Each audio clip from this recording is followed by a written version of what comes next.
All right, Firman WH03342 dual fuel generator. Well, I guess it's called a inverter, not a generator.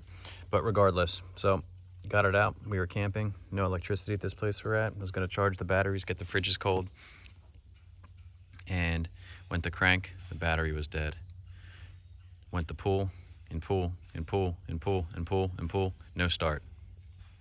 So I figured, what the heck, while I troubleshoot this, I'm not just going to keep pulling this.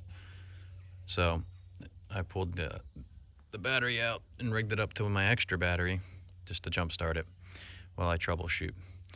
So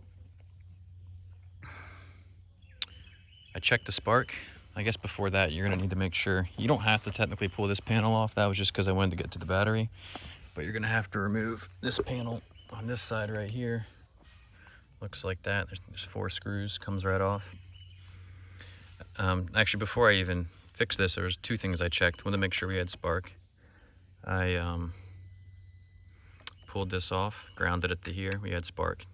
In theory, you should pull the spark plug out and do that just to make sure your spark plug's actually getting it, but it was only used 1 time before this. So I was pretty sure that the spark plug wasn't the issue.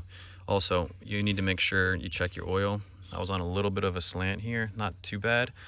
In fact, even when I opened that, I could see it was all going this way. So I lifted up to make it level, and then tried to start it to see if it was the low oil sensor. It was not that. So we had spark, wasn't the low oil sensor. So the next thing was obviously fuel. I ran this thing completely dry last time, so I knew there wasn't any gas in the tank or in the lines, but there was tank or gas in the bowl of the carburetor down here. So I found this nifty thing right here, this screw right here. That's your drain, your petcock to open the drain to this line. Make sure you pull this out. I used this right here. And look at that fuel. That is old tarnished fuel right there. So 2 things are going on here. Either it was bad fuel, which obviously you can see it would have gotten gummed up if I let that sit in there much longer. In fact, there's probably a little bit of gum in the bowl in there now. But what I think it was is bad fuel, and potentially there was just, I needed to bleed the line. So maybe a little bit of both.